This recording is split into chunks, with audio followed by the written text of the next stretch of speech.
بسم اللہ الرحمن الرحیم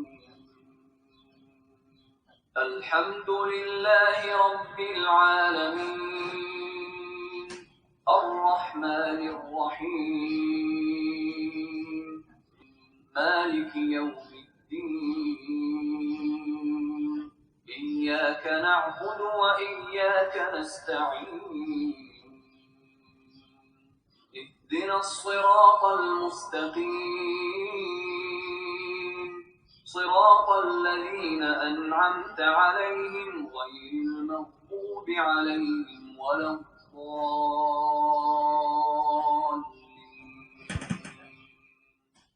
السلام علیکم ورحمۃ اللہ وبرکاتہ. الحمد للہ رب العالمین والصلاة والسلام علی رسولہ الکریم وعلی آلہ وصحبہ ومن سار على نهجه إلى يوم الدین وسلم تسلیما کثیرا اما بعد.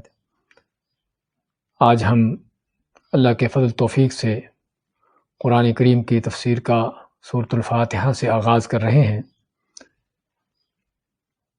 سورۃ الفاتحہ جو کہ مکی سورت ہے،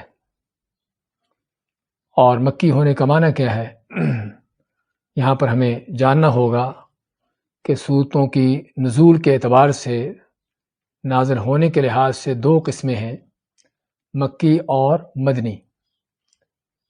مکی ان صورتوں کو کہا جاتا ہے کہ جو رسول کریم صلی اللہ علیہ وسلم کی ہجرت سے پہلے نازل ہوئیں، چاہے وہ مکہ میں داخل مکہ میں ہوں یا مکہ سے باہر کسی آپ جگہ پر تھے اور وہاں پر نازل ہوئی ہوں. اور وہ صورتیں جو آپ صلی اللہ علیہ وسلم کی ہجرت کے بعد نازل ہوتی ہیں، ان صورتوں کو مدنی کہا جاتا ہے، چاہے وہ مدینہ میں نازل ہوئی ہوں یا مدینہ سے باہر کسی بھی جگہ پر، یہاں تک کہ ممکن ہے کہ مکہ میں ہی نازل ہوئی ہوں، یعنی ہجرت کے بعد آپ مکہ میں آئے ہوں، جس طرح کہ حجۃ الوداع کے موقع پر الیوم اکملت لکم دینکم واتممت علیکم نعمتی، یہ آیت جو ہے مکہ میں نازل ہوتی ہے. اور اسی طرح سورۃ النصر اذا جاء نصر اللہ، اس کے بارے میں روایات میں ہے کہ مکہ میں نازل ہوتی ہے، یعنی آپ صلی اللہ علیہ وسلم کے حج کے موقع پر. لیکن ان کو مدنی کہا جاتا ہے کیونکہ یہ زمانہ آپ صلی اللہ علیہ وسلم کی ہجرت کے بعد کا ہے، تو اس لیے اس کو مدنی کا نام دیا جاتا ہے. تو زمانہ نزول کے اعتبار سے دو قسمیں صورتوں کی بہت بڑی قسمیں، ایک مکی اور دوسری مدنی. اور اکثر آپ دیکھو گے قرآن کریم میں بھی صورتوں کے شروع میں جہاں بسم اللہ لکھا ہوتا ہے، اس کے ایک سائڈ پہ صورت کا نام اور نیچے لکھا ہوتا ہے مکی ہے یا مدنی ہے. تو مکی مدنی ہونے کا معنی یہ ہے کہ مکی وہ جو ہجرت سے پہلے نازل ہوئی، اور مدنی جو ہجرت کے بعد نازل ہوئی، چاہے وہ کسی بھی جگہ پر کیوں نہ ہو. اس تقسیم کا مقصد کیا ہے؟ مکی اور مدنی کے اس تقسیم کے پیچھے علماء کا بڑا مقصد ہے، اور وہ کیا ہے کہ اس تقسیم سے اس صورت کے موضوع کا اندازہ ہو جاتا ہے کہ یہ صورت کس موضوع پر ہو سکتی ہے. عموماً وہ صورتیں جو مکی زمانے میں نازل ہوتی ہیں، ان میں زیادہ تر اللہ کی توحید کا، اللہ کی عظمتوں کا بیان ہوتا ہے، اللہ کی نشانیوں کا بیان ہوتا ہے، سابقہ قوموں کے حالات و واقعات ذکر ہوتے ہیں، انبیاء کی دعوت کا، آخرت کے حوالے سے، اور یہ چیزیں جو آپ کہہ سکتے ہیں دوسرے الفاظ میں جو ایمان کی، اسلام کی بنیادی چیزیں ہیں، ایمانیات ہیں. کیونکہ اسلام کی دعوت کا بھی آغاز تھا مکہ میں، تو یہاں پر لوگوں کو جس چیز کی ضرورت تھی وہ زیادہ تر وہ ایمانیات تھے، اور اسلام کے جو عقائد ہیں ان چیزوں کا بیان تھا، اور سابقہ قوموں کے حالات و واقعات اور جنت اور جہنم کا ذکر، تاکہ لوگوں کو جو ہے سابقہ قوموں سے عبرت دلائی جائے اور جنت اور جہنم کا بیان کر کے ان کو ترغیب و ترہیب دلائی جائے. جبکہ مدنی صورتیں، ان میں عموماً احکام و مسائل کا ذکر ہے. جہاد کی آیات تقریباً مدنی صورتوں کے اندر ہے. اس طرح حرام اور حلال کے جو مسائل ہیں ان کا بھی اکثر بیشتر مدنی صورتوں میں ذکر آتا ہے. اور اسی طرح سے روزے کے احکامات ہوں یا حج کے احکامات ہوں، اس طرح کے احکامات کا بھی اکثر و بیشتر مدنی صورتوں میں ذکر آتا ہے. تو یہ ایک بڑا سا فرق ہے مدنی اور مکی اور مدنی صورتوں کے موضوع کے اندر۔ تو یہ صورت مکی صورتوں میں سے ہے، اور بلکہ علماء کے کہنے کے مطابق مکہ میں بھی آغاز میں ابتدائی دور پر زمانے میں نازل ہوئی، اور جہاں تک اس صورت کا نام الفاتحہ ہے، مشہور اور معروف نام فاتحہ، اس کو کیوں کہا گیا؟ کیونکہ اس سے قرآن کا افتتاح ہوتا ہے، قرآن کی ابتدا ہوتی ہے، اور جس طرح قرآن کی ابتدا ہوتی ہے ایسے ہی اس سے نماز کی بھی ابتدا ہوتی ہے، اور فاتحہ کا لفظی معنی ہی کس چیز کو، اس کے افتتاح کرنا، اس کو شروع کرنا، تو اس لحاظ سے اس کو فاتحہ کا نام دیا گیا ہے۔ اور اس کے اور بھی کئی نام ہیں، اس کو اللہ تعالیٰ نے خود جو ہے الصلاۃ کا نام دیا ہے، قسمت الصلاۃ بینی و بین عبدی، اللہ فرماتا ہے کہ میں نے نماز کو یعنی صلاۃ کو، فاتحہ کو اپنے اور بندے کے درمیان تقسیم کر دیا۔ تو سورۃ فاتحہ ہی کو بذات خود اللہ نے الصلاۃ کا نام دیا ہے، نماز کا نام دیا ہے، تو جس میں اس بات کی دلیل ہے کہ اس کی نماز میں کس قدر اہمیت ہے۔ اور اسی اہمیت کے پیش نظر رسول کریم صلی اللہ علیہ وسلم کا فرمان ہے، جس طرح کہ عبادہ بن صامت کی حدیث ہے کہ لا صلاۃ لمن لم یقرأ بفاتحۃ الکتاب، کہ جو فاتحہ نہیں پڑھتا اس کی نماز نہیں ہوتی۔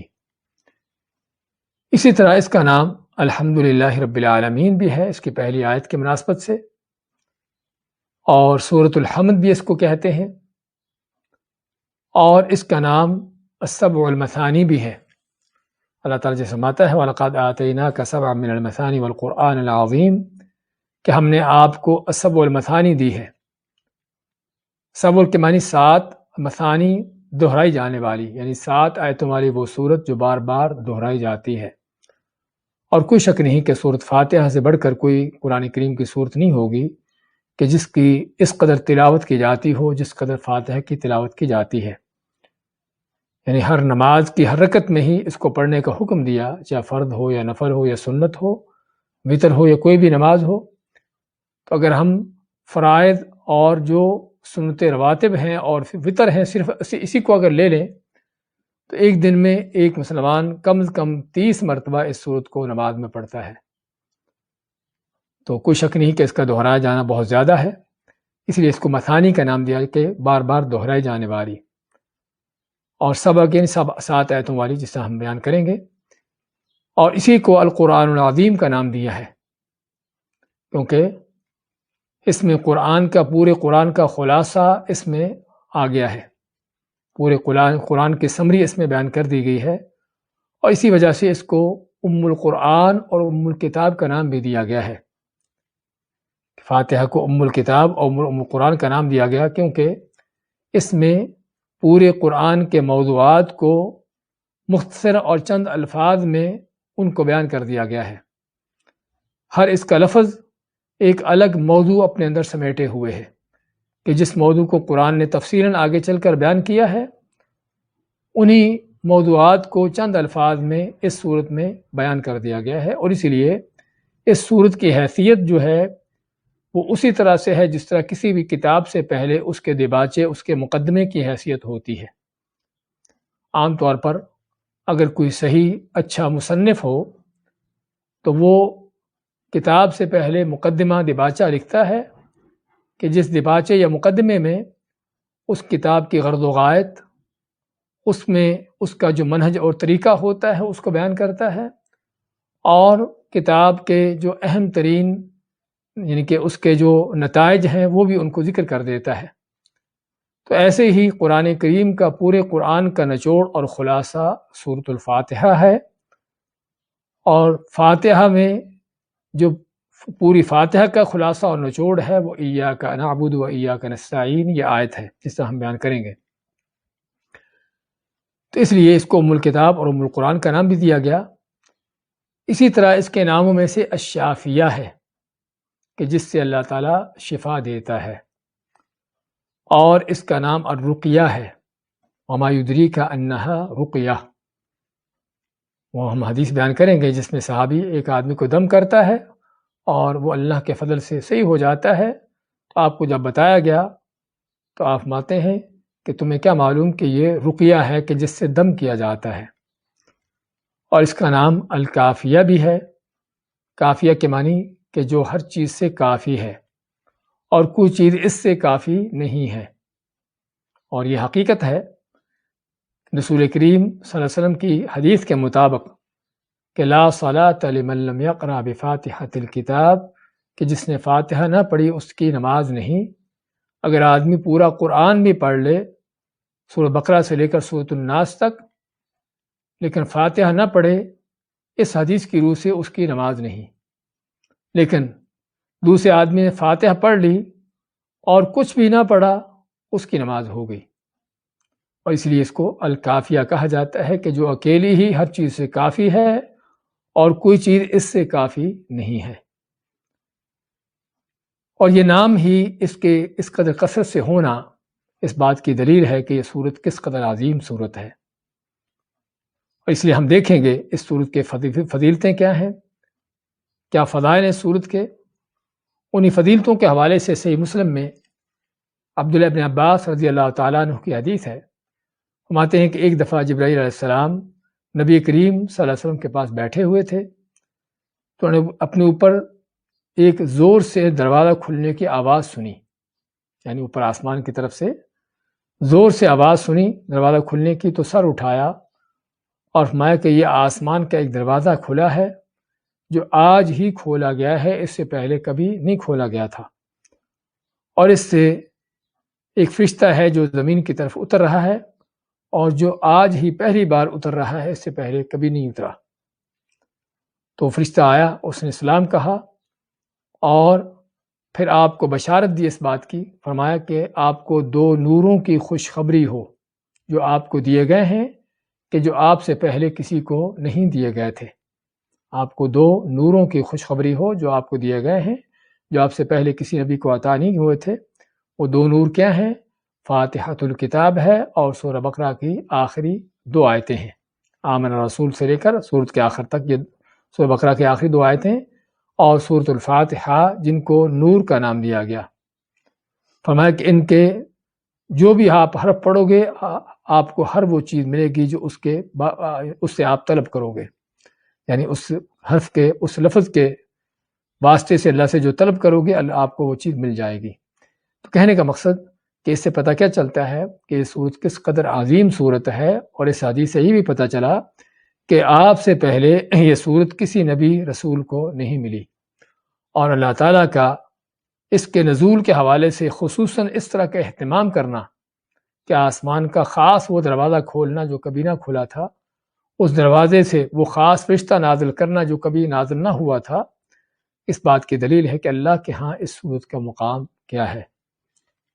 اسی طرح ابو سعید ابن معلّہ رضی اللہ تعالی عنہ فرماتے ہیں کہ میں نماز پڑھ رہا تھا مسجد نبوی میں، تو رسول کریم صلی اللہ علیہ وسلم میرے پاس سے گزرے اور آپ نے مجھے بلایا، مجھے آنے کو کہا۔ فرماتے کہ میں چونکہ نماز پڑھ رہا تھا اور میں یہی سمجھا کہ شاید نماز پڑھنا ضروری ہے اور نماز کو مکمل کرنا ضروری ہے، تو میں نے نماز کو مکمل کیا، پھر آپ کے پاس آیا۔ تو جب آپ کے پاس آیا تو آپ نے فرمایا میں جب تمہیں بلایا تھا تو تم کیوں نہ آئے؟ تو ابو سعید فرماتے ہیں کہ میں نماز پڑھ رہا تھا۔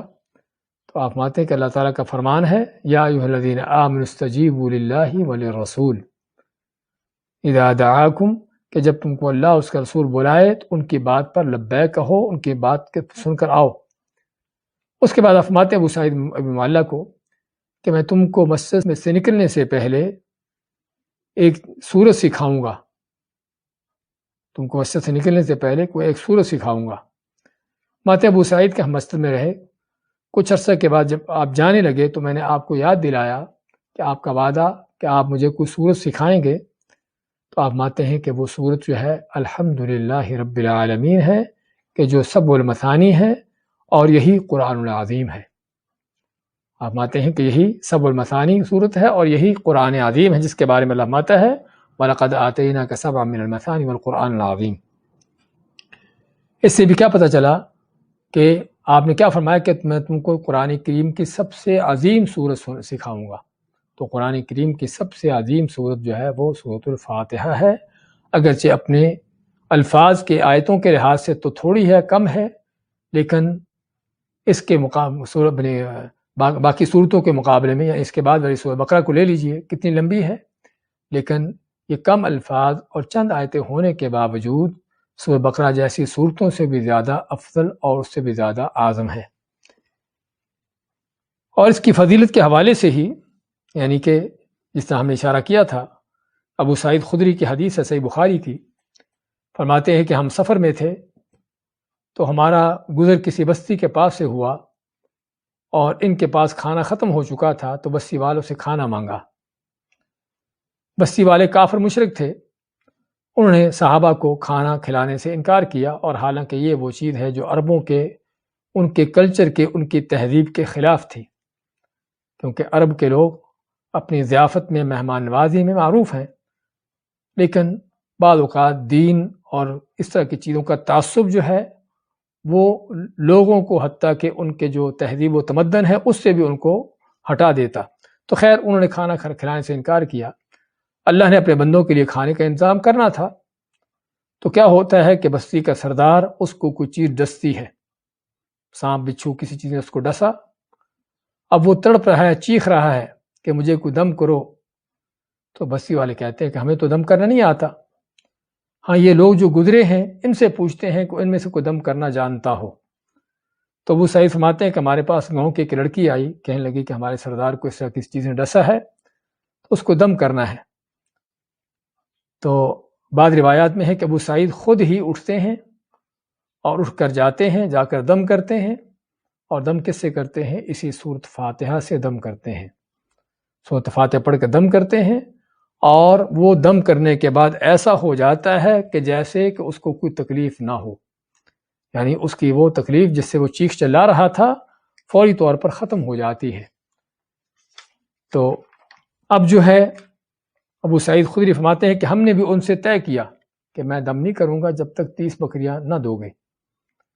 اب وہ جو تھوڑا سا کھانا کھلانے پر بھی تیار نہ تھے، اب جب آدمی کے سر پہ ڈنڈا پڑتا ہے تو پھر وہ بڑے بڑے کام بھی کرنے کے لیے تیار ہو جاتا ہے۔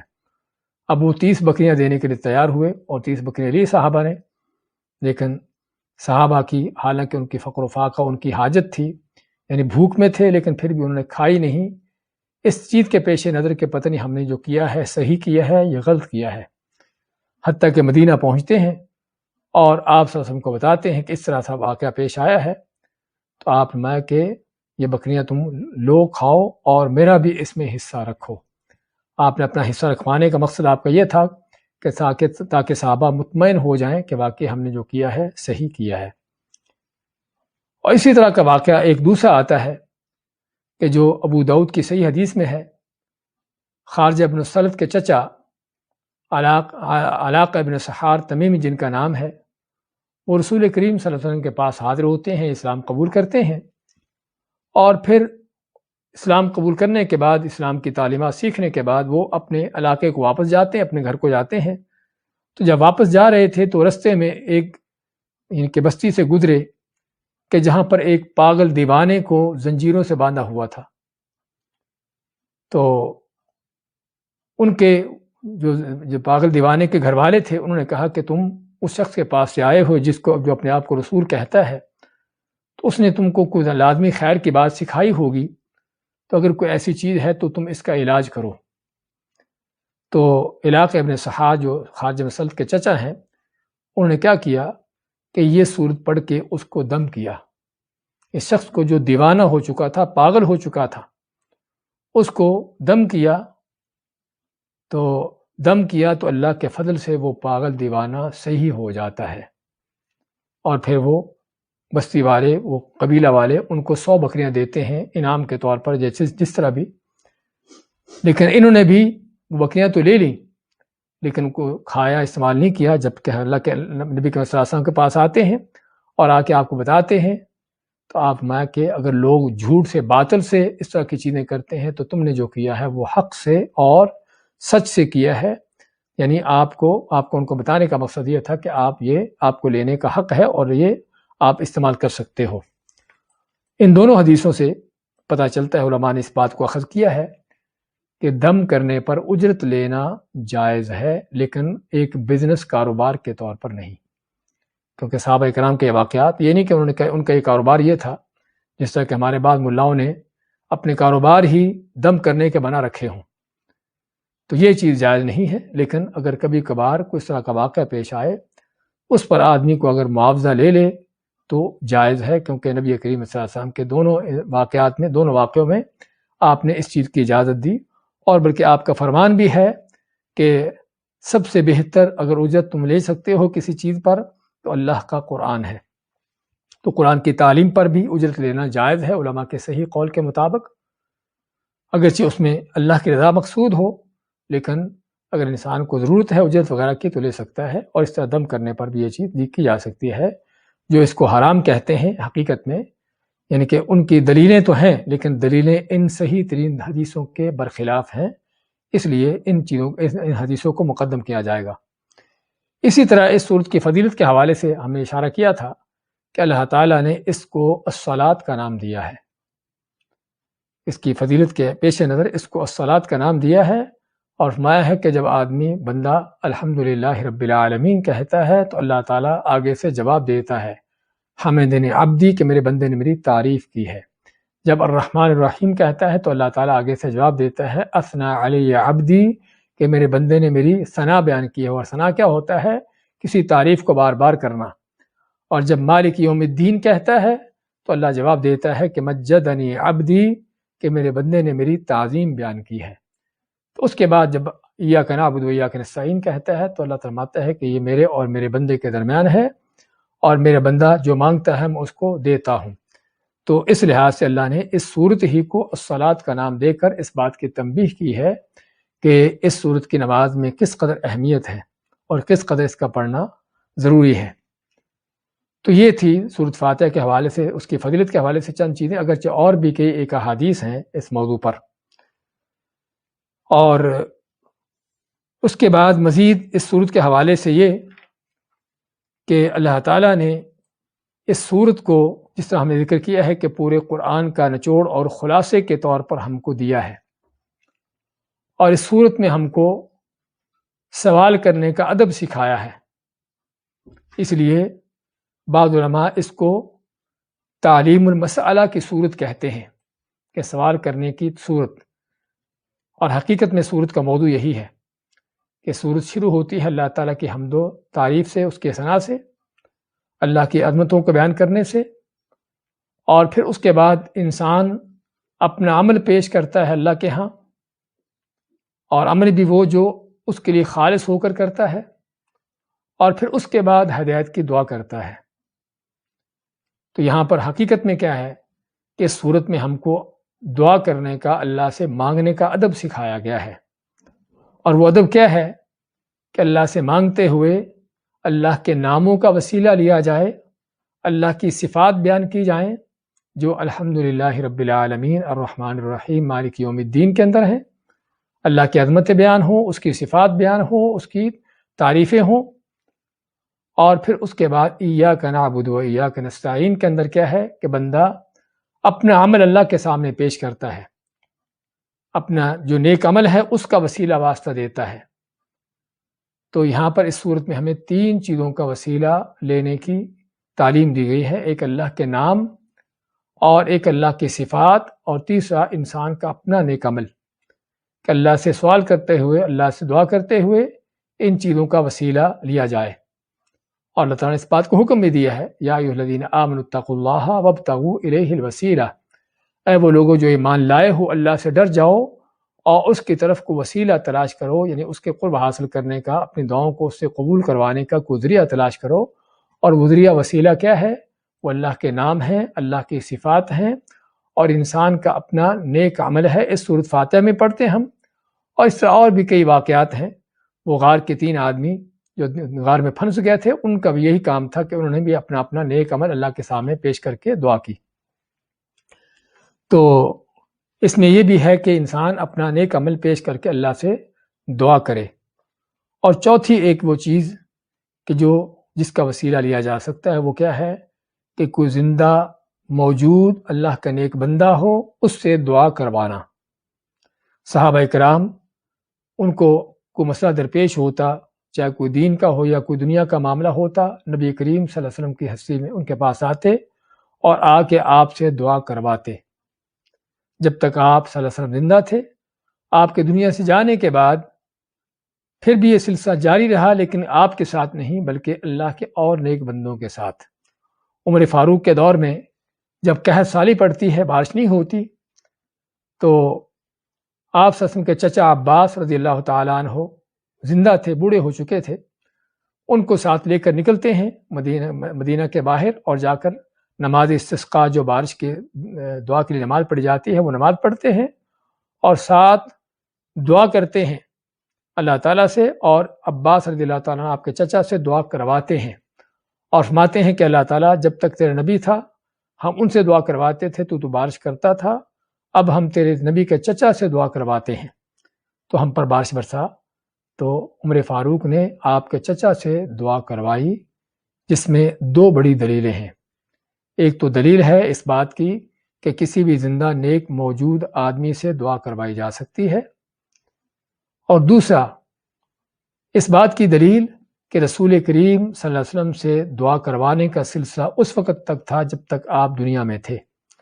دنیا سے جانے کے بعد آپ سے دعا کروانے کا صحابہ نے کام نہیں کروایا، ورنہ عمر فاروق مدینہ میں ہی تھے، آپ صلی اللہ علیہ وسلم کے روضہ کے پاس ہی رہتے تھے، اور وہاں پر بلکہ ان کا ہر روز ہر نماز کے لیے مسجد نبوی میں آنا جانا تھا، تو کوئی مشکل نہیں تھی کہ آپ کے روضہ کے پاس آ کر آپ سے دعا کرتے، آپ سے طلب کرتے کہ اللہ کے نبی جس طرح آپ اس سے پہلے ہمارے لیے دعا کیا کرتے تھے، آج بھی ہمارے لیے دعا کیجیے۔ لیکن نہیں، ایسا نہیں کیا، بلکہ آپ کے چچا سے دعا کروائی جو زندہ موجود تھے، جسے پتہ چلا کہ فوت ہونے کے بعد کسی سے دعا کروانا، کسی سے دعا کی طلب کرنا یہ جائز نہیں، بلکہ اسی کو قرآن کریم میں شرک کا نام دیا گیا ہے۔ تو خیر، بات کر رہے تھے اس صورت کے حوالے سے کہ اس صورت میں اللہ نے ہم کو دعا مانگنے کا ادب سکھایا ہے، سلیقہ بتایا ہے کہ اللہ سے دعا مانگتے ہوئے کس طرح سے دعا کی جائے۔ تو اس میں دعا کس چیز کی ہے؟ اس میں ہمیں اللہ نے ایک ہی اہم ترین چیز کی دعا مانگنے کی تعلیم دی ہے، اور وہ ہے ہدایت کی دعا، وہ ہے صراط مستقیم کو پانے کی دعا۔ اس سے پہلے جس طرح ہم نے ذکر کیا، اللہ کی تعریفیں ہیں، اللہ کے نام ہیں، انسان کا اپنا نیک عمل ہے جن کا وسیلہ واسطہ دے کر بندہ دعا کرتا ہے۔ اس کے بعد کہتا ہے اہدنا الصراط المستقیم، اے اللہ ہم کو سیدھی راہ دکھا دے، سیدھی راہ پر چلا دے، اور سیدھی راہ کی تعریف کیا ہے؟ آگے اس کی تعریف آتی ہے۔ تو یہ ہے سورۃ فاتحہ کا موضوع، کہ جس میں اللہ نے ہم کو ہدایت مانگنے کی، ہدایت پانے کی، اور صراط مستقیم کو پانے کی اللہ نے ہم کو اس کی دعا سکھائی ہے اور اس کی تعلیم دی ہے۔ اس کے بعد ہم آتے ہیں اس سورت کی تفسیر کی طرف۔ تو سورت کا آغاز ہوتا ہے بسم اللہ الرحمن الرحیم سے، اگرچہ قرآن کریم کی تلاوت سے پہلے اعوذ باللہ من الشیطان الرجیم بھی پڑھنا چاہیے، جس طرح کہ اللہ تعالیٰ کا فرمان ہے وَإِذَا قَرَأْتَ الْقُرْآنَ فَاسْتَعِذْ بِاللَّهِ مِنَ الشَّيْطَانِ الرَّجِيمِ۔ سورۃ النحل میں اللہ فرماتا ہے کہ جب تم قرآن کی تلاوت کرو تو فَاسْتَعِذْ بِاللَّهِ مِنَ الشَّيْطَانِ الرَّجِيمِ، اللہ تعالیٰ کی پناہ لے لو شیطان مردود کے خلاف۔ تو قرآن کریم کی تلاوت کرتے ہو، چاہے سورت کے شروع سے کریں یا سورت کے درمیان سے کریں، کہیں سے بھی تلاوت کرنا ہو تو اس سے پہلے اعوذ باللہ من الشیطان الرجیم پڑھنا چاہیے، اس کا حکم ہے اور پڑھنا واجب ہے۔ بلکہ اعوذ باللہ من الشیطان الرجیم کا معنی کیا ہے؟ اعوذ کے معنی میں پناہ میں آتا ہوں، پناہ لیتا ہوں، اور پناہ کا معنی کہ جب آدمی کسی چیز کا ڈر، خطرہ محسوس کرتا ہے اور وہ چیز ایسی ہے کہ جس پر اس کا کنٹرول نہیں ہے، جس کا وہ مقابلہ نہیں کر سکتا، تو اس وقت پھر اس کو کسی بڑی طاقت کی ضرورت ہوتی ہے کہ جو اس کو پناہ دے سکے، اس کو بچا سکے۔ تو اس لیے یہاں پر چونکہ شیطان کا معاملہ ہے اور شیطان کی سرکشی اور اس کی ہتھ کنڈے بڑے ایسے ہیں کہ جو انسان کے اختیار میں نہیں ہے ان کا مقابلہ کرنا، تو اس لیے شیطان کے مقابلے کے لیے اللہ کی پناہ لینا۔ تو اعوذ باللہ، میں پناہ لیتا ہوں، اللہ کی پناہ میں آتا ہوں، کس سے؟ من الشیطان الرجیم، شیطان مردود سے، رندے ہوئے شیطان کے، اس کے شر سے۔ تلاوت سے پہلے اعوذ باللہ من الشیطان الرجیم پڑھنے کی کیا حکمت ہے؟ اللہ نے جو حکم دیا ہے اعوذ باللہ پڑھنے کا، کیوں دیا ہے؟ اس کی وجہ علماء یہ بیان کرتے ہیں کہ قرآن کریم سرچشمہ ہدایت ہے۔ اللہ نے اس کو بندوں کی ہدایت کے لیے نازل کیا ہے، اور شیطان کی کوشش ہوتی ہے کہ انسان قرآن پڑھنے کو تو پڑھتا رہے لیکن قرآن پر اس کی توجہ نہ ہو، قرآن پر غور و فکر نہ ہو، اور قرآن سے جو اس کا مقصد ہے اس کو حاصل نہ ہو پائے۔ یعنی دیکھیں شیطان کے ہتھ کنڈے کیسے کیسے ہیں، یعنی کہ صرف آپ کو قرآن پڑھنے سے روکے گا، روکتا ہے، قرآن سننے سے بھی روکے گا، لیکن اگر پڑھنے پر آدمی بیٹھ جاتا ہے، پڑھنے لگ بھی جاتا ہے، تب بھی شیطان کا کام جاری ہوتا ہے، پھر تب بھی وہ پیچھے نہیں ہٹتا، تب بھی اپنا کام جاری رکھتا ہے۔ جاری کیسے رکھتا ہے کہ انسان کو غافل کر دیا، اس کو جو قرآن کی ہدایت ہے اس کو پانے سے محروم کر دیا، اس پر توجہ نہ ہوئی، غور و فکر نہ ہوا، یا بعض اوقات قرآن ہی پڑھنے والے کے دل میں طرح طرح کے شبہات پیدا کر دیے، جائے ہدایت حاصل کرنے کے بلکہ اور گمراہ ہو رہا ہے۔ اور اللہ نے اس چیز کا ذکر کیا ہے منافقین کے حوالے سے اور کافروں کے ظالموں کے حوالے سے کہ وہ قرآن سے ان کو اور زیادہ خسارہ ہوتا ہے، قرآن سے اور ان کا مرض بڑھتا ہے، ان کی منافقت اور بڑھتی ہے۔ کس لیے؟ کہ شیطان جو ان کے دل میں شک و شبہات پیدا کرتا ہے، قرآن کے حوالے سے جو طرح طرح کی ان کے دل میں وسوسے پیدا کرتا ہے۔ تو اس لیے ضرورت ہے انسان کو قرآن کی تلاوت سے پہلے اعوذ باللہ من الشیطان الرجیم پڑھنے کی، تاکہ شیطان کو دور کر دے اور قرآن پر غور و فکر کے ساتھ اس کی تلاوت کرتے ہوئے اس پر تدبر کرے، غور کرے، تاکہ اس کے مقصد کو حاصل کر پائے۔ اس کے بعد بسم اللہ الرحمن الرحیم۔ بسم اللہ الرحمن الرحیم کے معنی کیا ہے؟ با کے معنی ساتھ، اسم کے معنی نام، نام ساتھ کس کے نام؟ اللہ کے نام کے ساتھ۔ اللہ کون ہے؟ جو الرحمن ہے، بڑا ہی مہربان ہے، الرحیم اور بہت رحم کرنے والا ہے۔ یہ بسم اللہ کے جو معنی ہم اکثر بیشتر دیکھتے پڑھتے ہیں کہ اللہ کے نام کے ساتھ۔ سب سے پہلے تو لفظ اللہ جو ہے اس کا معنی کیا ہے؟ حقیقت بات یہ ہے کہ ہم مسلمان ہونے کے باوجود، پیدائشی مسلمان بھی ہونے کے باوجود، اگر ہم سے کوئی ہندو کو کافر پوچھ لے کہ تم اللہ اللہ کہتے ہو کہ تمہارا رب اللہ ہے، اس اللہ کا معنی کیا ہے؟ تو شاید ہم میں سے کسی کو ہی اس کا جواب آتا ہو کہ اللہ کا معنی کیا ہے۔ لفظ اللہ جو ہے اس کی اصل جو ہے وہ الالہ ہے۔ لفظ اللہ اصل جو ہے الالہ سے ہے، الالہ۔ اور الہ عربی میں کیا کس کو کہتے ہیں؟ معبود کو، کہ جس کی عبادت کی جائے، جو عبادت کا حقدار ہے، جو حقیقی معبود ہے۔ اور معبود عبادت وہ یعنی کہ وہ معبود جس کی عبادت بھی کی جاتی ہو اور عبادت بھی اس کی محبت کے ساتھ، اس کی تعظیم کے ساتھ کی جاتی ہو۔ بعض اوقات آدمی کسی کے سامنے جھکتا ہے، لیکن کیوں جھکتا ہے؟ کہ اس کے ڈنڈے کے زور سے۔ بعض اوقات دنیا کے طاغوت اور فرعون اس طرح کے لوگ اپنی باتیں کرواتے ہیں لوگوں سے، لیکن لوگ ان کی باتیں کرتے ہیں صرف ان کے ڈنڈے کے ڈر سے، ان کی پکڑ کے ڈر سے، ورنہ ان کے دل میں اس طاغوت کے، اس بدماش کی کوئی اہمیت، کوئی اس کی قدر و قیمت نہیں ہوتی۔ لیکن اللہ تعالیٰ وہ معبود ہے کہ جس کی عبادت ہے، جس کی عبادت کرتے ہیں، مخلوقات سبھی کرتی ہیں، اور عبادت بھی اس کی محبت کے ساتھ، اس کی تعظیم کے ساتھ، اس کی ہیبت کے ساتھ کرتے ہیں۔ تو یہ ہے جس کو الہ کا نام دیا جاتا ہے۔ تو الالہ جو حقیقی الہ ہے، جو حقیقی معبود ہے، اصل لفظ اللہ جو ہے وہ الالہ سے ہے۔ لیکن عربی کا یہ قاعدہ کلیہ ہے کہ جس چیز کا بہت زیادہ کثرت سے استعمال ہو، اس میں اگر تلفظ کے لحاظ سے، بولنے کے لحاظ سے کوئی مشقت ہو، مشکل ہو، تو اس لفظ کو پھر آسان کیا جاتا ہے۔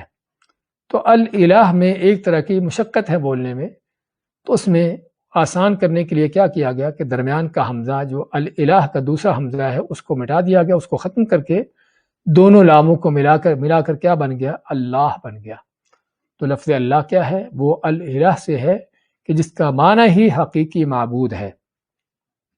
ایک چیز، دوسری چیز لفظ اللہ کے حوالے سے کہ اللہ جو ہے اللہ کا ذاتی نام ہے۔ باقی اللہ کے جتنے بھی نام ہیں قرآن و حدیث میں جو بے شمار ہیں، جن کو اللہ تعالیٰ ہی جانتا ہے کہ کس قدر ہیں، وہ سبھی صفاتی نام ہیں۔ لیکن اللہ کا جو ذاتی نام ہے وہ کیا ہے؟ وہ اللہ ہے، اللہ کا ذاتی نام۔ تو لیکن اللہ کے اس ذاتی نام ہی کے اندر تمام نام جو ہے اللہ تعالیٰ کے صفاتی نام بھی اس میں شامل ہو جاتے ہیں۔ اس لیے علماء نے کہا ہے کہ لفظ اللہ جو ہے، اللہ کا یہ نام جو ہے، اس میں ہر طرح کے نام، اللہ تعالیٰ کی کمال اور اللہ تعالیٰ کے جمال کی ساری صفتیں اس میں داخل ہو جاتی ہیں۔ تو یہ ہے لفظ اللہ، جو اللہ کا ذاتی نام ہے اور اس کا اصل جو الہ سے ہے، اور جس میں اللہ کے تمام نام، تمام صفاتی نام بھی اس میں شامل ہو جاتے ہیں۔ تو بسم اللہ، اللہ کے نام کے ساتھ، اللہ کے نام کے ساتھ کیا کرتا ہوں؟ جو بھی کام کر رہے ہو، قرآن کی تلاوت کر رہے ہو تو اللہ کے نام کے ساتھ قرآن کی تلاوت کرتا ہوں۔ کھانا کھاتے ہو، اللہ کے نام کے ساتھ کھانا کھاتا ہوں۔ گھر سے نکلتے ہو بسم اللہ پڑھ کر، اللہ کے نام کے ساتھ گھر سے نکلتا ہوں۔ جو بھی کام کر رہے ہو اس میں اللہ کے نام کے ساتھ۔ اور یہ بسم اللہ، اسی لفظ سے ہمیں پتہ چلتا ہے کہ اللہ کے نام کے ساتھ جو چیز ہو رہی ہے اس میں کیا کیا انسان کو فائدے مل رہے ہیں۔ اس میں 3 بڑے فائدے ہیں۔ ایک بڑا فائدہ کیا ہے کہ اللہ کی مدد نصرت حاصل ہوتی ہے۔ بسم اللہ، اللہ کے نام کے ساتھ جب کام کر رہے ہیں، کچھ بھی کر رہے ہیں، اس میں اللہ کی مدد نصرت شامل ہو جاتی ہے۔ اور کوئی شک نہیں کہ اللہ کی مدد ہو جائے، شامل ہو جائے تو آدمی کا کام آسان ہو جاتا ہے۔ اور دوسرا بڑا فائدہ جو ہے وہ کیا ہے؟ وہ فائدہ اس میں خیر و برکت ہوتی ہے۔ کوئی بھی کام کر رہے ہیں، کھانا بھی کھا رہے ہیں، بسم اللہ پڑھ کر، اس میں خیر و برکت ہو جاتی ہے۔ اور تیسرا بڑا فائدہ کیا ہے کہ بسم اللہ پڑھنے سے شیطان پیچھے ہٹ جاتا ہے، شیطان دور ہو جاتا ہے۔ نبی کریم صلی اللہ علیہ وسلم کا فرمان ہے کہ اگر کوئی آدمی گھر میں داخل ہوتے ہوئے بسم اللہ پڑھ کے داخل ہوتا ہے تو شیطان وہیں سے پیچھے ہٹ جاتا ہے، لیکن گھر میں بغیر بسم اللہ پڑھے داخل ہو گیا، اب شیطان بھی ساتھ آ گیا۔ اب کھانا کھانے بیٹھتا ہے، کھانا کھاتے ہوئے بسم اللہ پڑھ لی، شیطان پیچھے ہٹ گیا، لیکن بغیر بسم اللہ پڑھے ہی کھانا کھانا شروع کر دیا تو شیطان بھی ساتھ شامل ہوتا ہے۔ اور یہی وجہ ہے کہ ہم بعض اوقات دیکھتے ہیں کہ ایک آدمی کئی آدمی کو کھانا کھا جاتا ہے، وہ اکیلا نہیں کھا رہا ہوتا، اس کے ساتھ اس کے دوست شیطان بیٹھے ہوتے ہیں۔ تو خیر بات کر رہے تھے، تو تیسرا بڑا فائدہ اس کا یہ کہ شیطان جو ہے بسم اللہ پڑھنے سے پیچھے ہٹ جاتا ہے۔ اور یہ صرف کھانا کھانے یا گھر میں داخل نہیں بلکہ ہر چیز کے اندر ہی۔ اور بعض ایسی جگہ ہیں کہ جہاں پر شیطان ذلیل و خوار ہوتا ہے بسم اللہ پڑھنے کی وجہ سے۔ آپ مانتے ہیں کہ تم سے اگر کوئی چیز گر جائے تو اس کو یہ نہ کہو اٹھاتے ہوئے کہ شیطان کا ستیاناش اس نے گرا دی۔ اگر تم ایسا کہو گے تو شیطان پھولتا ہے، تکبر میں آتا ہے کہ میں نے یہ کام کروایا، میں نے کام کیا، حتیٰ کہ آپ مانتے ہیں کہ بڑے ایک گھر کی طرح ہو جاتا ہے پھول کر۔ لیکن اگر تم یہ کہنے کے بجائے صرف بسم اللہ پڑھ کر اس چیز کو اٹھا لو جو گری ہے، تو شیطان سکڑتا ہے، ذلیل ہوتا ہے، حتیٰ کہ ذلیل ہو کے مکھی کی طرح سکڑ کے ہو جاتا ہے۔ اس سے یہ پتہ چلا کہ بسم اللہ پڑھنے کا کتنا بڑا اثر ہے انسان کے اپنے اوپر بھی، اللہ کی مدد نصرت حاصل کرنے میں، چیز میں خیر و برکت حاصل ہونے میں، اور اسی طرح شیطان کو دور کرنے میں یا شیطان کو ذلیل و خوار کرنے میں۔ اور پھر ہمیں اس سے اندازہ ہونا چاہیے کہ بسم اللہ کا ہمیں کس قدر اہتمام کرنا چاہیے ہر کام شروع کرتے ہو۔ اس لیے آپ کا فرمان ہے ایک حدیث میں کہ ہر وہ کام جو بسم اللہ کے بغیر ہوتا ہے اس میں کوئی خیر و برکت نہیں ہوتی۔ اور آپ نے ہمیں مختلف موقعوں پر بسم اللہ پڑھنے کا حکم دیا، خصوصاً کھانا کھاتے ہوئے اور اس طرح جانوروں کو ذبح کرتے ہوئے، بلکہ وہاں پر شرط قرار دیا کہ اگر اللہ کے نام کے ساتھ جانور ذبح نہیں کیا گیا تو جانور حلال ہی نہیں ہوگا۔ اور اس طرح کے چند موقع، بلکہ ہر وہ کام جو خیر بہتری کا ہو اس میں بسم اللہ پڑھنا سنت بھی ہے اور اس کی ترغیب بھی ہے۔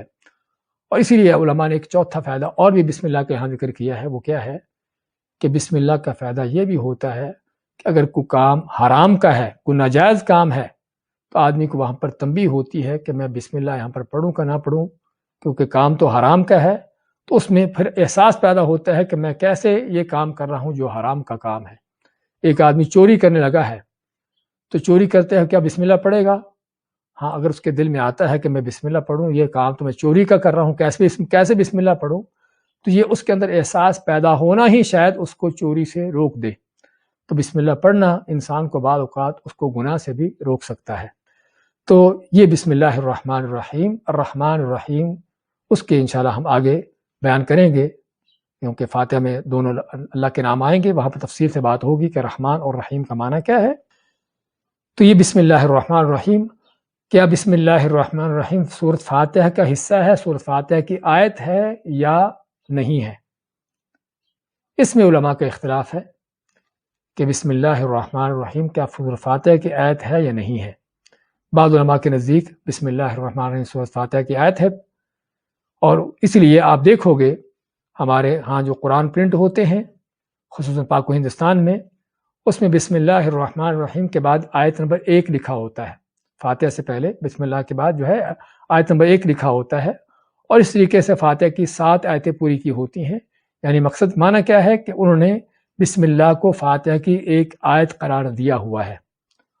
اور اس کے مد مقابل عرب کے علاقوں میں اکثر جو قرآن پرنٹ ہوتے ہیں اس میں آپ دیکھو گے کہ بسم اللہ کے بعد کو آیت کا نمبر نہیں لگا ہوا، بلکہ الحمدللہ رب العالمین کے بعد آیت نمبر 1 لکھا ہوتا ہے۔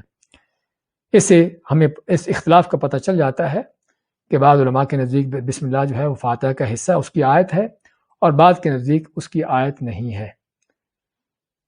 لیکن اس میں کوئی اختلاف نہیں کہ بسم اللہ الرحمن الرحیم سورۃ نمل میں آیت ہے، پوری ایک الگ سے آیت کے اندر موجود ہے، لیکن صورتوں سے پہلے بسم اللہ جو ہے اس کا حصہ ہے یا نہیں ہے، اس میں اختلاف ہے۔ اور جو صحیح ہے وہ یہ ہے کہ بسم اللہ الرحمن الرحیم وہ نہ فاتحہ کا حصہ ہے اور نہ کسی دوسری صورت کا حصہ ہے، بلکہ بسم اللہ الرحمن الرحیم لایا جاتا تھا ایک صورت سے دوسری صورت میں فرق کرنے کے لیے، جس طرح کہ صحابہ کرام فرماتے ہیں کہ ہم ایک صورت کا دوسری صورت سے فرق کیسے محسوس کرتے تھے کہ اب ایک صورت ختم ہوگی اور دوسری صورت شروع ہو رہی ہے، اس کا فرق ہمیں پتہ چلتا تھا بسم اللہ الرحمن الرحیم سے۔ تو اس لیے اصل جو صحیح علماء کا قول ہے وہ یہ ہے، اللہ عالم۔ لیکن پھر بھی بعض علماء کہتے ہیں کہ نماز میں ہمیں فاتحہ سے پہلے بسم اللہ پڑھنا چاہیے، آپ صلی اللہ علیہ وسلم کی سنت بھی ہے، اور احتیاط کا تقاضا بھی یہی ہے کہ بعض علماء کے نزدیک چونکہ بسم اللہ فاتحہ کی آیت ہے تو احتیاط کا تقاضا بھی یہی ہے کہ بسم اللہ پڑھی جائے۔ اگرچہ آپ صلی اللہ علیہ وسلم کی اگر احادیث کو دیکھا جائے تو اکثر و بیشتر احادیث میں آپ جو ہے فاتحہ پڑھتے ہوئے بسم اللہ بلند آواز سے نہیں پڑھتے تھے، ہم بسم اللہ پڑھتے لیکن آہستہ سے آپ کی تلاوت جو بلند آواز سے شروع ہوتی تھی وہ الحمدللہ رب العالمین سے شروع ہوتی تھی، اور یہی علماء کی دلیل ہے جو کہتے ہیں کہ بسم اللہ فاتحہ کا حصہ نہیں ہے۔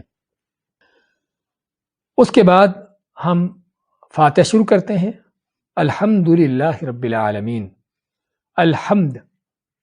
حمد کے معنی کیا ہے؟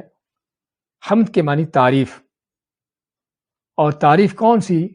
کہ جو کسی کی خوبی پر، کسی کی بڑائی پر، کسی کے اچھے اور عمدہ کام پر اس کی تعریف کی جائے، اس کو حمد کا نام دیتے ہیں۔ عربی میں حمد ایسی خوبی بیان کرنے کو کہتے ہیں کہ جو اس کے اندر ہو، کسی کے اندر ہو، تعریف ہو، اس کی تعریف کی جانا، اس کی خوبی پر، اس کے کارنامے پر، اس کو حمد کا نام دیتے ہیں۔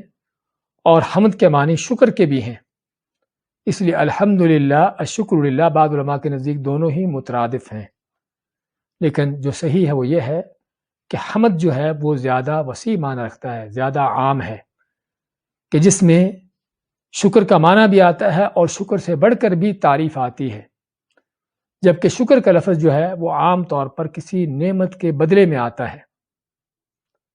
حمد جو ہے وہ کسی کی تعریف کرنا، چاہے اس سے کچھ حاصل ہوا ہو یا نہ ہوا ہو، اس سے کچھ ملا ہو یا نہ ملا ہو، اس پر کی تعریف کرنا، یہ کیا ہے؟ حمد ہے۔ اور شکر کیا ہے؟ شکر کا لفظ عموماً جو ہے وہ وہاں پر استعمال کیا جاتا ہے جہاں پر کسی سے کوئی چیز ملنے پر اس کے مد مقابل اس کا شکر ادا کیا جاتا ہے۔ تو یہ ہے جو صحیح شکر اور حمد کے حوالے سے ہے کہ حمد کا لفظ جو ہے زیادہ وسیع ہے، جس میں شکر کا معنی بھی آ جاتا ہے اور اس سے بڑھ کر بھی ہے، اور شکر کا لفظ عموماً کسی نعمت کے، کسی چیز کے ملنے کے مد مقابل بیان کیا جاتا ہے۔ تو حمد جو ہے اس میں کیا ہے؟ سب تعریف۔ اس سے پہلے جو ال لگا ہے الحمد، اس کے بارے میں ہم کہتے ہیں کہ ال جو ہے اس کا یہ الاستغراق ہے۔ استغراق ہونے کا معنی کیا ہے؟ استغراق ہونے کا معنی کہ ایسا ال کہ جس میں ہر طرح کی تعریف آ جائے، تمام تعریفیں۔ اس لیے ترجمہ میں آپ دیکھیں گے اس میں کیا لکھا ہوتا ہے کہ تمام تعریفیں اللہ کے لیے ہیں۔ اب وہ تمام تعریفیں کیسے ہیں؟ اس کے مختلف انداز ہیں۔ وہ تمام تعریفیں اللہ کی ہیں فاعل کے اعتبار سے بھی، کہ تعریفیں کرنے والے، کہ کائنات میں جو بھی تعریف کرنے والا ہے حقیقی معنوں میں وہ تعریف کس کی کر رہا ہے؟ اللہ کی کر رہا ہے۔ اگرچہ بعض اوقات ہم کسی مخلوق کی بھی تعریف کرتے ہیں، کسی خوبصورت چیز کو دیکھتے ہیں، اس کی خوبصورتی کو بیان کرتے ہیں کہ فلاں چیز کتنی خوبصورت ہے، اگرچہ ہم وہ چیز جو سامنے ہمیں نظر آ رہی ہے اس کی تعریف کر رہے ہیں، لیکن حقیقت میں وہ تعریف کس کی ہو رہی ہے؟ اللہ کی ہو رہی ہے۔ اور وہ کیسے؟ کیونکہ خوبصورتی دینے والا کون ہے؟ وہ اللہ ہے۔ یہ خوبصورتی جو آپ کو نظر آ رہی کسی بھی چیز میں، کسی شکل میں ہو، کسی پھول میں ہو، کچھ بھی ہو، اس کی ذاتی نہیں ہے، اس نے خود پیدا نہیں کر لی، اس کو دینے والا کون ہے؟ وہ اللہ کی ذات ہے۔ تو اگرچہ ہم اس پھول کی تعریف کرتے ہیں جو خوبصورت ہے، اس چہرے کی تعریف کرتے ہیں، لیکن حقیقت میں وہ اس خالق کی تعریف ہو رہی ہے جس نے اس خوبصورتی کو پیدا کیا ہے۔ اور پھر اس میں یہ بھی کہ اگر یہ چیز اتنی خوبصورت ہے تو اس کو پیدا کرنے والا کتنا خوبصورت ہوگا۔ کسی کی طاقت کی تعریف کرتے ہیں کہ فلاں بڑا طاقتور ہے، تو اس کی طاقت کی تعریف جو ہو رہی ہے حقیقت میں اس کے خالق کی تعریف ہو رہی ہے کہ جس نے اس کو طاقت دی ہے، کیونکہ انسان یا کچھ بھی جو چیز ہے جس میں طاقت ہے، یہ طاقت اس نے خود حاصل نہیں کر لی، اس کو دینے والا ہے۔ تو اس لیے اللہ کی سب تعریفیں فاعل کے اعتبار سے کہ کائنات میں ہر چیز جو بھی تعریف کر رہی ہے حقیقت میں اللہ ہی کی تعریف کر رہی ہے، اور کائنات میں ہر چیز، اللہ کی ہر مخلوق اللہ کی تعریفیں کر رہی ہے۔ وَإِن مِّن شَيْءٍ إِلَّا يُسَبِّحُ بِحَمْدِهِ، اور کوئی بھی کائنات میں چیز نہیں کہ جو اللہ کی تعریفوں کے ساتھ اس کی تسبیح بیان نہ کرتی ہو۔ اور اسی طرح اللہ کی تعریف حمد ہے جگہ کے لحاظ سے، کہ اللہ تعالیٰ کی تعریف ہے آسمانوں میں بھی اور زمینوں میں بھی، بلندیوں میں بھی اور گہرائیوں میں بھی، ہر جگہ پر اللہ کی تعریف ہے۔ وَلَهُ الْحَمْدُ فِي السَّمَاوَاتِ وَالْأَرْضِ، اللہ ماتا ہے سورۃ الروم میں کہ اسی کی تعریف ہے آسمانوں پر بھی اور زمینوں پر بھی۔ اس لحاظ سے بھی حمد عام ہے، اللہ تعالیٰ کی تعریف عام ہے جگہ کے اعتبار سے بھی، اور اسی طرح اللہ کی تعریف حمد عام ہے وقت کے زمانے کے اعتبار سے بھی، کہ ہمیشہ سے لے کر ہمیشہ تک حقیقی معنوں میں جو تعریفوں کے لائق ہے وہ کون ہے؟ وہ اللہ کی ذات ہے۔ وَلَهُ الْحَمْدُ فِي الْأُولَى وَالْآخِرَةِ، اسی کے لیے تعریفیں ہیں پہلے بھی، دنیا کے اندر بھی، آخرت میں بھی، پہلے بھی، آخری بھی، ہر وقت ہی اگر کوئی تعریفوں کے لائق ذات ہے تو اللہ کی ذات لائق ہے۔ اور اسی طرح حمد کا لفظ عام ہے، وہ جس سے حمد بیان ہو رہی ہے، وہ زبان سے ہے، بلند آواز سے ہو یا آہستہ سے ہو، یا وہ دل سے ہو یا وہ انسان کے اعضاء سے ہو، کیونکہ حمد تعریف صرف زبان سے ادا نہیں ہوتی، دل سے بھی ہوتی ہے اور اعضاء سے بھی ہوتی ہے۔ جب انسان اللہ کی اس نعمت کا حق ادا کرتا ہے اور اس کے تقاضوں کو پورا کرتا ہے تو حقیقت میں اپنے اعضاء کے ساتھ اللہ کی تعریف کر رہا ہے۔ تو بات کر رہے تھے اللہ کی حمد جو ہے اس کے مختلف انداز، اسے میں الحمد، تمام تعریفیں، ہر طرح کی تعریفیں کرنے والوں کے لحاظ سے، زمانوں کے لحاظ سے، جگہوں کے لحاظ سے، یا جس انداز سے وہ تعریف ہو رہی ہے اس انداز سے، ہر لحاظ سے تعریفیں کس کے لیے ہیں؟ للہ، اللہ کے لیے ہیں۔ اللہ کے لفظ سے پہلے جو لام لگا ہے للہ، لی، اس کو کہتے ہیں لام الاستحقاق۔ استحقاق کے معنی کہ حقدار ہونا، کہ اگر تعریفوں کا حقدار ہے کوئی کائنات میں تو صرف اللہ کی ذات ہے۔ جس طرح ہم نے پہلے ذکر کیا ہے کہ کائنات میں کسی بھی مخلوق کے اندر کوئی بھی خوبی ہے، طاقت کی خوبی ہو، خوبصورتی ہو، علم ہو، کوئی ہنر ہو، کوئی اور بھی کوئی چیز ہو، وہ خوبی کس کی طرف سے ہے؟ اللہ کی طرف سے ہے، اللہ دینے والا ہے۔ تو اس لیے حقیقی معنوں میں پھر تعریفوں کے لائق کون ہے؟ وہ اللہ کی ذات ہے۔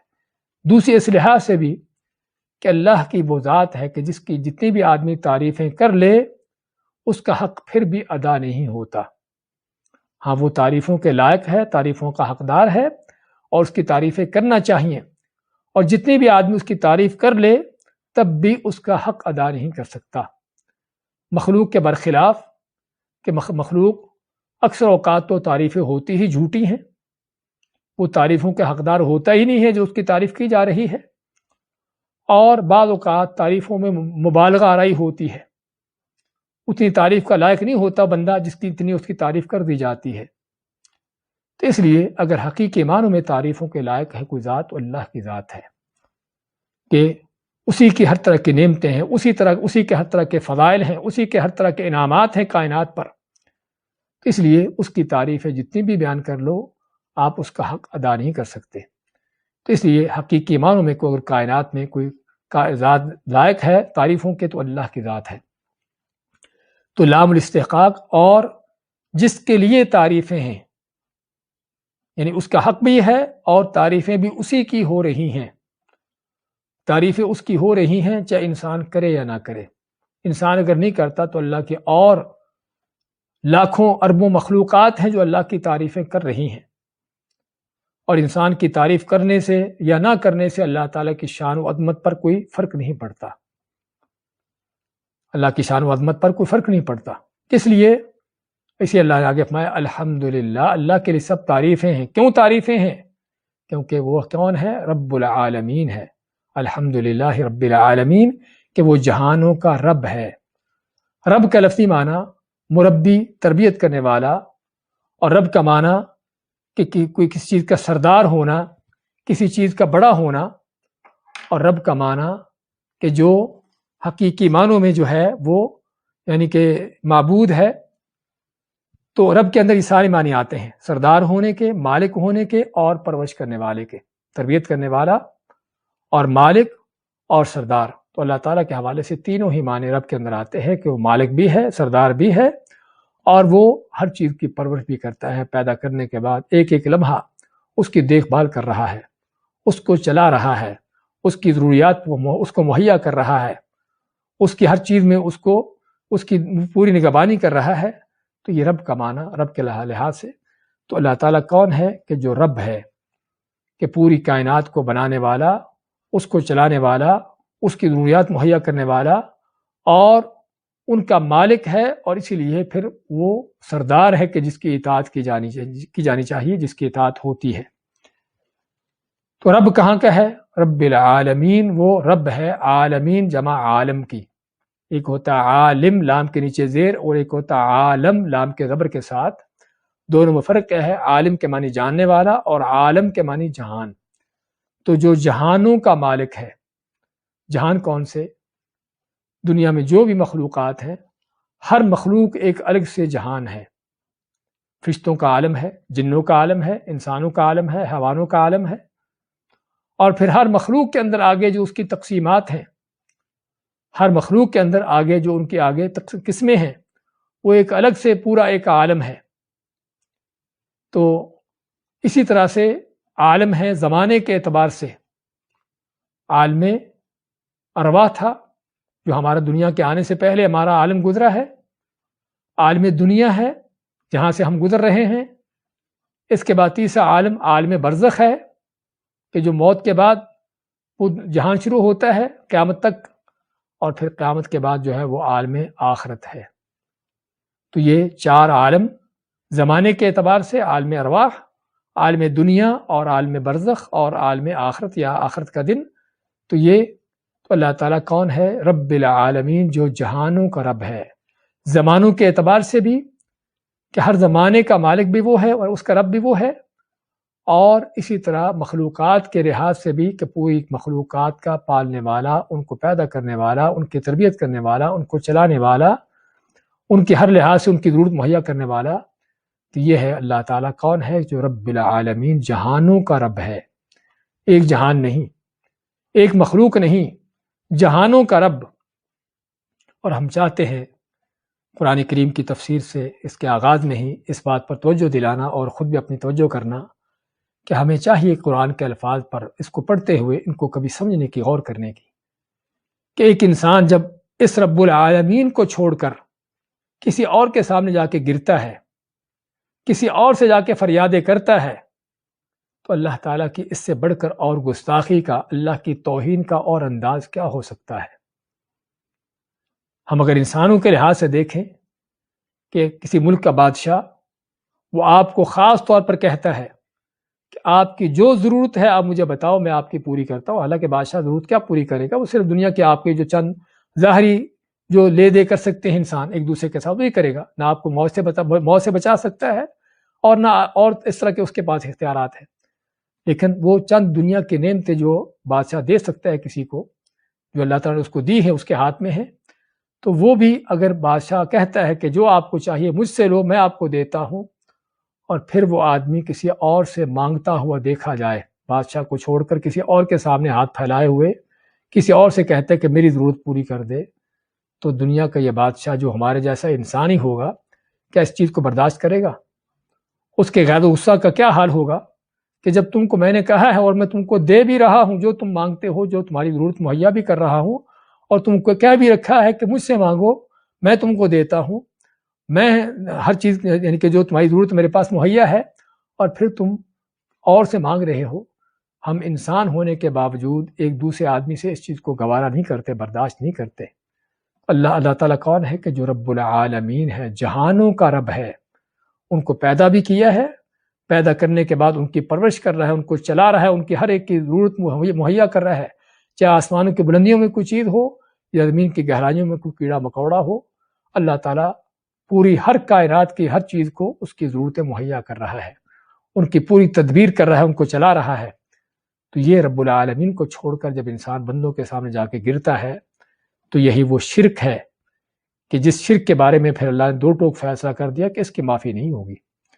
پھر ایسا کرنے والوں کے لیے اللہ نے ہمیشہ کے لیے جہنم اس لیے رکھی ہے کہ انہوں نے اللہ کے ساتھ بغاوت اس قدر کی ہے، اللہ کے حق میں اتنا بڑا جرم کیا ہے، اتنی بڑی گستاخی کی ہے کہ جس کو بیان نہیں کیا جا سکتا، کہ رب العالمین کو چھوڑ کر تم اس سے جا کے مانگتے ہو کہ جس کے بارے میں اللہ پاتا ہے کہ ہم نے اس کو کوئی اختیار نہیں دیا ہوا۔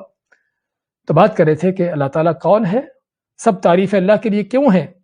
اللہ نے اس کی وجہ بیان کی کیونکہ وہ رب العالمین ہے، جہانوں کا رب ہے، ایک جہان کا نہیں۔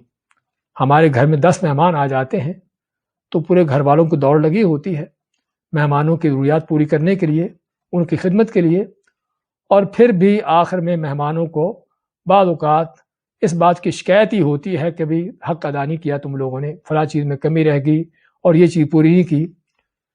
یعنی پورے گھر کی دوڑ لگنے کے باوجود بھی 10 مہمانوں کو ہم نہیں سنبھال سکتے، ان کے حق پورا نہیں کر سکتے۔ اللہ کون ہے کہ جو رب العالمین ہے، جہانوں کا رب۔ اور جہان کتنے ہیں، کتنی مخلوقات ہیں اللہ تعالیٰ کی، وما یعلم جنود ربک الا ہو، اور تیرے رب کے کون کون سے لشکر ہیں، تیرے رب کی کیا کیا مخلوقات ہیں، ان کو وہی جانتا ہے۔ یہ چھوٹے سے کرونا وائرس جیسے اس طرح کی چیزوں سے لے کر کہ جو پوری دنیا کو اس وقت جو ہے وہ ہلائے ہوئے ہے، یہ کس نے پیدا کیا ہے، اس کا رب کون ہے؟ وہ رب العالمین ہے، وہ اللہ ہے۔ اور بڑی سے بڑی مخلوق تک جو کائنات میں دیکھی جا سکتی ہو یا دیکھی نہ بھی جاتی ہو، اللہ کے عرش جیسی، ان کا سب کا مالک کون ہے، اس کا سبھی کا خالق کون ہے، ان سبھی کو چلانے والا کون ہے؟ وہ اللہ ہے۔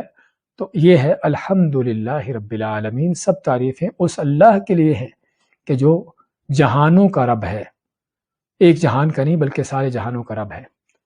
آج اسی پر اکتفا کرتے ہیں۔ بارک اللہ فیکم وجزاکم اللہ خیر، وصلی اللہ وسلم علی نبینا محمد۔